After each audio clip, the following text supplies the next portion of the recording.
as we discussed at the beginning of the webinar, all of these in one way or another focused on process improvement, right? So however, when there's a shared method of improvement, there are common pain points as well, regardless of industry or organizational size. And a digital transformation pain point is anything that makes the job of digitally transforming a company through integration of IoT-enabled technologies more difficult to build, implement, or update. And pain points can range from small issues to large project derailing problems. And so luckily, digital transformation pain points can be solved with the right mix of technology, mindset, planning, and organizational support. And so today we're going to talk about some of those pain points. The first of which is a lack of buy-in. And this is a great place to start, because if key stakeholders won't buy into your digital transformation initiative, you're either in for an uphill battle or for a project that is dead on arrival. And one thing to keep in mind is that buy-in comes from key stakeholders as well as operators on the floor, and really anyone who may be using the application. And that might sound daunting, but there are some solutions. So how do we get people to buy in? The first thing to do is to understand the needs of those key stakeholders. You should also look for solutions that OT and IT can get behind. Because Ignition is a great example, because it breaks down those OT-IT barriers so that data isn't siloed off. But another solution is to focus on big picture goals. You're looking for benefits that stretch across the organization and make life better, not just for one or two people, but make life better for everyone. So that being said, you got to look for quick wins that help build support and momentum. And so Reese and Steve, do you guys have any additional comments about buy-in? Were your projects an easy sell, or did they need to focus on one area or certain people to get buy-in? Reese, maybe we'll start with you. Sure. Yeah, I think I'm gonna take a little step back here, and talk about a process that we like to follow here at Flexware called the 5B process, but it definitely hits on this as well. And the first step is a baseline, create a baseline. Where are we at? And in terms of American Water, we had those 3 pain points I mentioned earlier: no central place to view data, inconsistent SCADA platforms, and data silos across the company. And so once we've created a baseline of understanding where we're at, be realistic. Out of those items, what can we solve? What can we accomplish right out of the gate? Once we understand kind of what we're going to solve, build that team. This ties into this point right here. If we don't have the right stakeholders involved, I don't care how good your technology is, right? If people don't use it, and it's not going to work. So the old saying, garbage in, garbage out, right? The fourth one here, build a strategy. What tools are we going to use, and how are we going to execute on the realistic action items that we created back in step 2? What are the best action items to tackle first to create some quick wins? Is exactly what you just said, Ken. And when we have the right stakeholders, building that strategy and involving those folks, that process becomes much more streamlined, and folks know what's going on so that they can feel like they're a part, or actually be a part of the solution. And then number 5 there, bringing value. At this point, you can start bringing value to stakeholders because they have been involved in that process. So I've been a part of many different projects, and the key to avoiding a lack of buy-in is to get the stakeholders involved in the direction and involved in the direction of the project. So again, if we create this fantastic solution but nobody's using it, what's the point, right? So stakeholders and end users must be involved in that process. Yeah, awesome. Thank you, Reese. And hopefully people are taking notes and learning about the processes that have made Flexware so successful. But yeah, it's great to hear about the approach you guys take, and I think you're right that you got to get those stakeholders involved early, and then I love that you finish with bringing value. Because I think sometimes people think of digital transformation as technology for technology's sake, but it's not, right? It's all about bringing value at the end of the day, and if it's not bringing value, people aren't seeing the value, you're really failing in your digital transformation initiative. So thank you for sharing that. Steve, over to you. What are your experiences with lack of buy-in? Yeah, so Reese touched on a lot of good points there, and I would just state that it's important that you help the organization realize what, or to understand what are their needs, across multiple organizations in the business, because it may not just be one organization. For example, in the case of this project, the production team had very different needs than the process development teams. And, they, really, looked at things completely differently. So having stakeholder workshops to kind of work through those needs and the benefits of, having the data formatted and presented in two different ways really made it much easier to get a broad stakeholder buy-in across multiple organizational units and not just, say, manufacturing. And then I think you mentioned it, making the data available with regards to, we've got our OT plan for data, but then we needed to share data to the IT side of the network. And that extensibility, being able to publish that information was really a huge benefit. And the other benefit that we look out at in the future was the integration to MES, which the business really realized was something that they need to progress towards that goal. So helping them understand that and how this solution was going to help them get there was really key in getting broad acceptance. Yeah, thank you, Steve. I think sometimes as an engineer, I've fallen into the trap of saying, oh, this particular stakeholder is easy to work with, and so I'm going to mostly interact with them throughout a project, and they end up loving the results, but other stakeholders, end up not so much, but they didn't provide the feedback. And I think I love that you talked about, making sure you're capturing all the stakeholders and making sure you're looking at different companies or parts of companies, and making sure that they're all represented, because it's easy to miss that. It's easy to build for one person, and then it ends up not being valuable for the whole company and not providing the value it needs. So yeah, great example. Thank you. And so Brad, I'll turn it over to you to talk about our next pain point. Yeah, thank you, Kat. So another major digital transformation pain point is disruption. Obviously, you'll need to devote resources to your digital transformation initiative, and this can obviously disrupt the workflow and the daily routines of team members. These changes will challenge the comfort zones of those team members, right? And so some people may feel, threatened or have some uncertainty, right? And one of the things that you commonly hear is, oh man, another software package that I need to learn. And what that usually indicates is a failure of some level during a previous digital transformation initiative, right? Because what they're really saying is, another software package I'll have to learn to work around and not with. And so what can we do to mitigate the negative effects of these disruptions? First off, as you guys just touched on, strong communication is key, right? Explain to team members why these changes are necessary beforehand so that they can see the bigger picture.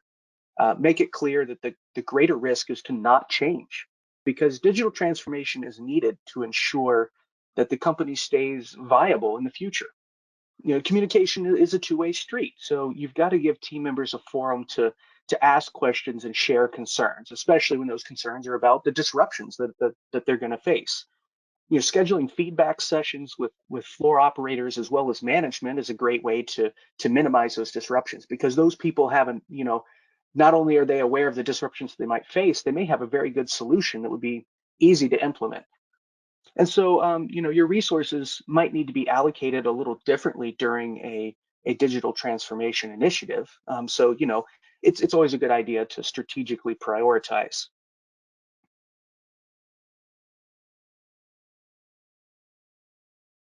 But really, the right technology solution minimizes those disruptions. And since Ignition can be deployed so quickly, it reduces the disruptive impact. Steve, as an integrator, do you have any thoughts on how to reduce disruption during a digital transformation? Yeah, so projects have so many different makeups. You look at projects that could be automating a high volume, low margin type manufacturing process. It could be the quite opposite, where you've got a very valuable small batch situation, which is the situation that we were in with the project that we're speaking about today. And so that kind of sets the stage for the end user in terms of what their frame of mind is. I understand exactly the example you gave where, sometimes operations are resistant to, automation and change. They might feel threatened by that. And so that presents a whole unique set of challenges that you've got to overcome by demonstrating the value and the ease of use. In the example with Autolus, one, we had a very informed client with a very specific need, and they were very eager to streamline their processes.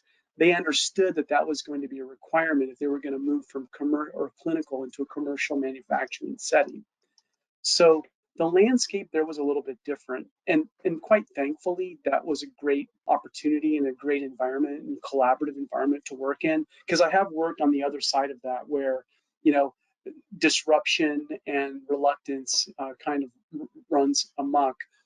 And so the easy answer on the side where you've got clients that are informed and they want to work towards streamlining their process, that was, quite, the workshops with stakeholders to gather requirements definition really kind of eliminated those types of disruptions. But on the other side of that, in the other scenario, you really are going to have to give those team members a forum to voice those questions. I've been in situations where it was an engineering project right up until the point it was to be taken over by production, and that never goes well. So early and often getting those team members engaged to pull them in and make them feel like they're part of the process and the project is a key to success. Absolutely. Well, thank you for weighing in there, Steve. And for our next pain point, I'm going to hand it back over to Ken. Yeah, thank you. Digital transformation can be a broad concept, but a successful project is predicated on tangible results. And so it's not enough to simply say, I want to digitally transform my organization. You need to decide how processes will be improved. And so this pain point is unclear or unrealistic goals. And, unrealistic goals are not exclusive to digital transformation, but having goals that are specific makes achieving them possible. And really, the solution for this pain point is pretty straightforward. You have to narrow your vision to what you want to change in your process instead of chasing tech trends or buzzwords, or instead you got to go after real problems. And you're looking for results over concepts. Analyze your process and identify areas in need of improvement. And how do you clarify the steps towards process improvement? You do so by defining your goal, the method, and the measure for improvement. As you go through this process, you have to ask yourself, what does success look like for your project?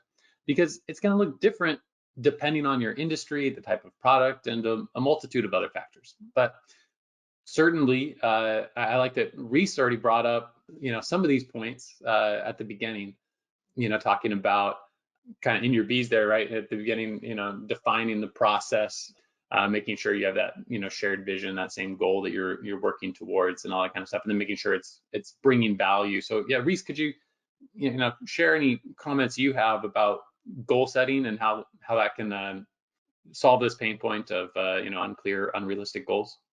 Yeah, and definitely going back to kind of what I mentioned earlier at American Water, one of the goals that we specified early on in the project, kind of during that build a strategy phase, was wanting to get buy-in early. So we focused on one site, getting the data out of that site, and we were able to show stakeholders what the vision of this project was in a very tangible form. And that's when things started to click, and we can kind of unleash the potential of what Ignition has to offer. This is when we start to get to the fun part, right? Now that all the upfront work of creating the baseline, being realistic, and building the team with the right stakeholders, once all that's done, we're all on the same page. We can start looking at that data and start really iterating on that phase one success, and we start the process kind of all over again, right? With creating the baseline and where are we at now? What do we want to do differently next time, or in this next iteration, and creating that strategy of the things we want to tackle next. And once again, obviously get those right stakeholders involved.